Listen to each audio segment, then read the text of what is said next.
Դե հիմա այսօրվա ներկայությունը, այսօրվա իրականությունը հետևյալն է, իշխանությունները հայտարարում են մեր սահմանները Ռուսաստանի Դաշնության սահմանապահները պիտի հսկեն եւ ունենք այն ինչ ունենք։ Ռուսաստանի կողմից վերահսկվող ռեժիմը ինչ ռեժիմը պետք է անել քայլերի հաջորդականություն։ Առաջին քայլը այս ռեժիմի հեռացումն է։ Երկրորդ քայլը դա ազգային իշխանության հաստատումն է Հայաստանում, ազգային իշխանությունների, այսինքն իշխանությունների, որոնք իրոք հոգ են տանում Հայաստանի Հանրապետության հայ ժողովրդի շահերի մասին։ Ովքեր են նրանք մենք ունենք։ Ունենք, այո, կա այդպիսի քաղաքական Իհարկե ճանաչում եք, կա այդպիսի քաղաքական ուժ, որի անունն է ազգային ժողովրդավարական Բևեր, կարճ Բևեր, եւ դա միակ ուժն է այսօր, որ իրոք ազգային ուժ է, որը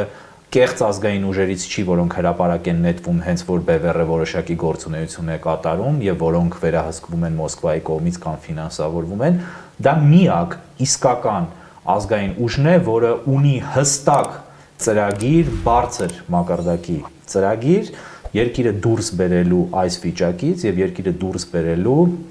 ոչնչացման ուղուց տանելու Ազգային ժողովրդավարական Բևերը մասնակցում էր ընտրություններին։ Այո, մասնակցում էր։ Արդյունքում ռեժիմը թույլ չտվեց, որպեսզի անցնի խորհրդարան, որովհետև Մոսկվայից խստագույն հրահանգ կար ամեն գնով արգելել Բևերի մուտքը ազգային ժողով եւ ազգային ժողովը ձևավորել միայն Մոսկվային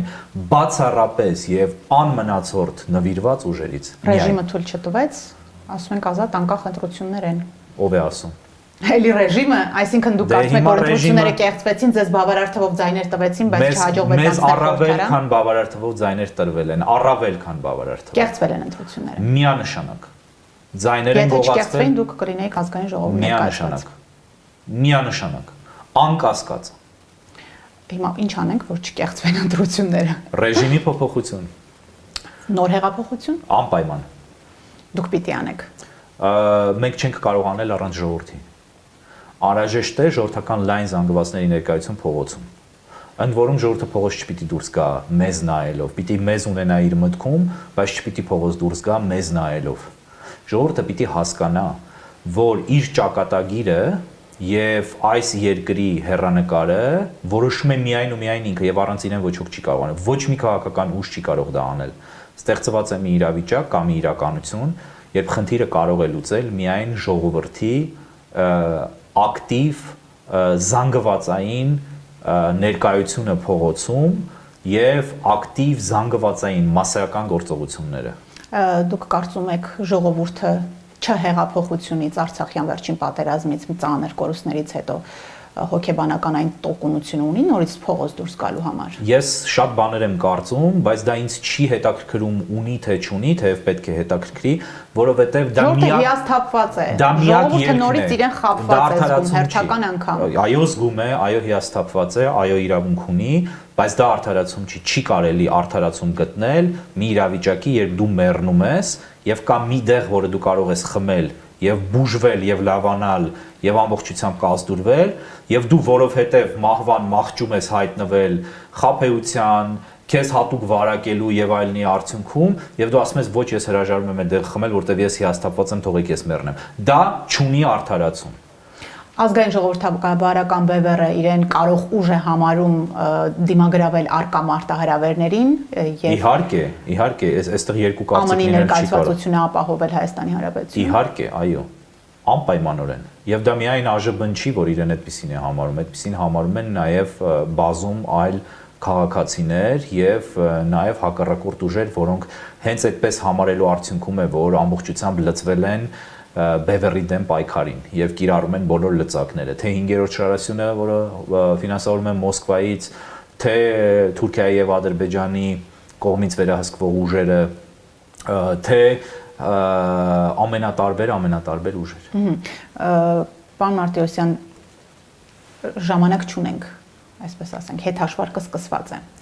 Տեսնում ենք արդեն մարտահրավերներ են նետում Հայաստանի Հանրապետությանը ուղիղ, հա, մեր թշնամու կողմից։ Ասում եք ժողովուրդը պիտի դուրս գա փողոց, դուրս չի գալիս եւ ուրեմն Հայաստանը կորցնում ենք, ինչ կորցնում ենք Հայաստանը։ Որևէ արտակարգ բաներ ես չեմ ասելու, թեև դա արդեն ինքնին արտակարգ է, այստեղ բարդ ինչ որ մեխանիզմներ չկան։ Հայաստանը ոչինչ այն սցենարով, որով այսօր մենք գնում ենք դեպի կործանում։ Միանշանակ։ Ես չեմ կարծում, թե կա որևէ բանական մեկը, որը դրանում կասկածում է։ Մեկը, որը ինքն իրեն չի խաբում ինքն իր աչքերին փոշի չի ցանում եւ դա չի տեսնում։ Ես դա չեմ կարծում թե այդպիսի մարդ կա։ Եվ որպես վերջաբան, հարգելի սրբազան, ես ուզում եմ անդրադառնալ վերջին վարչապետի հայտարարությանը, որ Թուրքիայից ունենք դրական ազդակներ եւ դրականին պատասխանելու ենք դրականով։ Այն ժամանակ ոչինչ չհասկացանք եւ փորձեցինք այսպես համացանցը քչփորել հասկանալու համար թե այդ ինչ դրական ազդակների մասին է խոսքը, ինչ որ բան փոխվել է հայ-թուրքական հարաբերություններում, պարոն Մարտիրոսյան, այո, փոխվել է, դավաճանությունը դարձել է առավել բացահայտ հայկական կողմում։ Եվ ինչ նախապայմաններ է մեր առաջ դրել Թուրքիան։ Տեր-Պետրոսյանի կողմից հիմնված պրոթուրքական եւ հակահայկական թեզերը դարձել են արդեն նորմալ, ճակերտների մեջ նորմալ, որտեղ նորմալ մարդկանց համար դա չի կարող նորմալ դառնալ, եւ հիմա այդ փոխադարձ ռևերանսները պարոն Փաշինյանը եւ պարոն Էրդողանը միմյանց կատարում են եւ մենք տեսանք այո դրանք նախապայմաններ են, բայց Հայաստանի իշխանությունը իր նոր քաղաքականության շրջանակներում, որով ինքը այն ամենը ինչ ձեռնտու է Թուրքիային եւ կործանարար է Հայաստանի համար, ներկայացնում է իբրև թե ձեռնտու չէ Թուրքիային եւ փրկություն է Հայաստանի համար եւ սկսում է պայքարել դրա համար իբրև թե այո մենք որպես օրինակ խաղաղության պայմանագիրը կարող ենք նշել, երբ անմիջապես հետո պատերազմի Ադրբեջանի նախագահը հայտարարեց խաղաղության պայմանագիր կքննեք եւ ձեր համար լավ կլինի Փաշինյանը ընդունեց պասը, ասելով որ դա իրականում մեր օրակարգն է, խաղաղության օրակարգը, ոչ թե Ադրբեջանի։ Եվ հետո սկսեց մեղադրել Ալիևին, թե թույլ չի տալիս դեմարկացիա դելիմիտացիա անենք, եւ դա Ալիևի